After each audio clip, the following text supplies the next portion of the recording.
how's it going? It's Jonathan Miller here. Let's go for a drive. Make sure to hit that subscribe button down below and hit like if you enjoy my videos. Here are a few of my highlights from the 2018 Philadelphia Auto Show. I want to start off by thanking McLaren of Philadelphia for letting me behind the ropes to check out their awesome cars. Also, huge shout out to my photographer Bob McMillan. You'll see a few of his images in the video with his Instagram tag. Make sure to follow him and check out his picture. All of the information will be linked below. Once again, I really appreciate the support. Help me hit the 1,000 subscriber mark, which will help me make better content in the future. Thanks so much and enjoy the show. Let's take a walk around the new Acura NSX. The original was a favorite of mine growing up, so I'm definitely intrigued by the new car.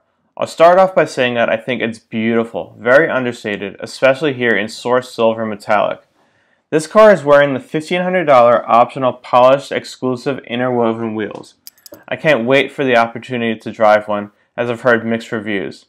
I think it has aspects of the Audi R8, especially when looking at the front end. It's hard to argue with the hybrid power unit producing a combined 573 horsepower from a twin-turbo V6 and an electric motor.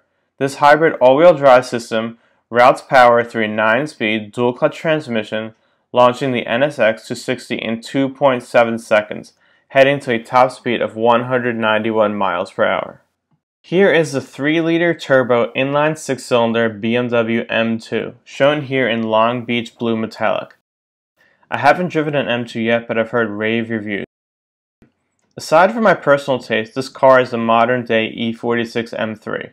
With 365 horsepower, a 6-speed manual, rear-wheel drive, and a 0 to 60 in 4.3 seconds, I'm sure it's a blast to drive.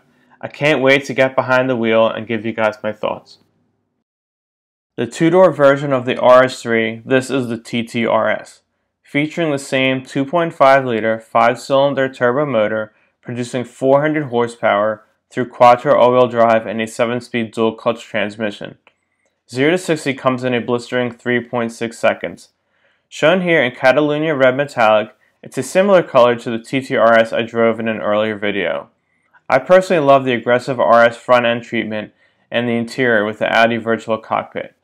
This particular car features the optional Dynamic Plus package, which includes a carbon fiber engine cover, direct TPMS, OLED taillights, RS fixed suspension, a higher 174 mph top speed, and front carbon ceramic brakes. Look for a drive review of this car soon. If you watch my full drive and review of the Audi RS3, this car is a very similar spec, shown in Arrow Blue Crystal as well. 400 horsepower from a 2.5-liter 5-cylinder motor. 0 to 60 comes in 3.9 seconds. And you have to love the gentleman climbing out of the car. Go Eagles! Here is the beautiful Audi R8 V10 Spyder, featuring a 5.2-liter V10 producing 540 horsepower. A 7-speed dual-clutch routes power through quattro all-wheel drive, propelling the Spyder to 60 in 3.5 seconds. Shown here in the same Arrow Blue Crystal as the RS3. With a base price of $176,000, it's a good alternative to the Lamborghini Huracan, which it shares many components with. Hey guys, I'm here with my friends at McLaren Philadelphia. They were gracious enough to let me come back behind the ropes and check out the cars. We've got the 570S Spyder, 570S Coupe with the track pack, which gives you the really nice fixed bucket seats, the Legend 675 LT Spyder, and the 720S McLaren. Unbelievable. Full MSO spec. $16,000 black paint. This is the all-new king of the road, the McLaren 720S. The 720S features the Monocage 2, a one-piece carbon fiber tub that now includes the roof. The Monocage 2, unique to the 720S, extends over the engine bay and includes wide door apertures that open into the roof. A new 4-liter twin-turbo V8 producing 710 horsepower through a 7-speed dual-clutch propels the 720S to 60 in 2.9 seconds, heading all the way to 212 miles per hour. Remember, this is a rear-wheel drive car. That's very impressive. Every curve and feature of the 720S is designed to channel air in, through and around the body as efficiently as possible. Hidden ducts within the new digital headlights guide air to cool the engine. More fast-flowing air is directed around the windscreen and into channels concealed within the doors, with a starting price of about $290,000. The option list and MSO add-ons can push the price through the roof. This particular car with options stickers for $395,000. That's about $100,000 in options. The 570S Spyder is shown here in Curacao blue, named after the Dutch Caribbean island north of Venezuela. With a carbon fiber tub, the Spyder requires no additional stiffening to the chassis, even with the removal of the roof. Like all McLarens, the 570S Spyder features dihedral doors, making it easier to get in and out of. Both the LED headlights and the LED taillights are fashioned in the shape of the McLaren symbol. With a 3.8-liter twin-turbo V8 producing 562 horsepower through a 7-speed dual-clutch gearbox, it will run to 60 in 3.2 seconds. Both cars come standard with carbon ceramic brakes and 6 piston calipers up front. The track pack on this 570S Coupe includes super lightweight 10-spoke forged alloy wheels, the McLaren Track Telemetry MTT with lap time function, sport exhaust, carbon fiber racing seats which are really awesome and comfortable, and many more. This is one of the 500 McLaren 675 LT Spyders ever produced.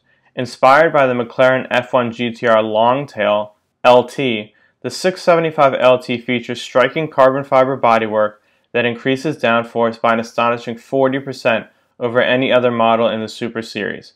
The 3.8-liter V8 twin-turbocharged engine produces 666 horsepower and 516 pound-feet of torque, and the 7-speed dual-clutch gearbox is now twice as fast.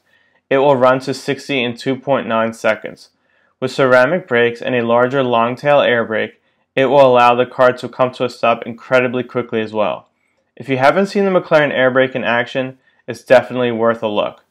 There is a weight-saving strategy here as well, which unlocks a further 100 kilogram reduction compared with the 650S, from lightweight carbon fiber racing seats to a 1 mm thinner windshield. Ultra-lightweight forged alloy wheels, carbon ceramic brakes, and an uprated suspension system that embraces technology from the McLaren P1 also contribute to the radical specifications. Alright guys, this is the car GT2RS. I'm not going to say much, just take a look at it and check out the pictures. Unbelievable. And the star of the show for me, the Porsche 911 991.2 GT2RS. Just wow, especially in this beautiful silver. I have a particular soft spot for the GT2 as I was lucky enough to spend a lot of time behind the wheel of a 2003 996 GT2. The GT2RS is a track weapon for the street. A 3.8-liter 6-cylinder boxer twin-turbo motor produces 700 horsepower. Power is routed to the rear wheels via a 7-speed PDK dual-clutch transmission. 0 to 60 comes in 2.7 seconds. Starting at $293,000, all have been spoken for already. And if you've ever looked at the Porsche options book, you will know that there will be cars out there with $500,000 stickers. Now let's talk about some of the features that sets this car apart. The roof is made of magnesium. The front lid, front and rear wings, and boot lid are made of carbon. The front and rear apron are made of lightweight polyurethane. The rear and side windows are made of polycarbonate. The exhaust system is made of titanium. And of course, PCCB ceramic brakes are standard. Now what are the two vents on the front lid? These NACA air intakes are used to ventilate the braking system. NACA, the National Advisory Committee for Aeronautics, is a predecessor of NASA. The two Ram air scoops on the trunk supply the engine with combustion air. This car, which I'm sure most will have, features the optional, excuse my German pronunciation, Weissachs package, a $31,000 option. It includes, for the first time in a series-produced car, the sway bars in the front and rear axles are made of carbon, as are their coupling rods. There's a central decorative strip in vehicle color on the carbon weave, finished hood, and roof. Also notice what looks to be painted Porsche crest on the hood. The Porsche logo is also featured on the top of the carbon rear wing. The wheels are BBS magnesium painted in white gold, which saves about 40 pounds. They are 20 inches up front and 21 inches in the rear. I could go on for days about this car. If I had the opportunity, this would be in my garage.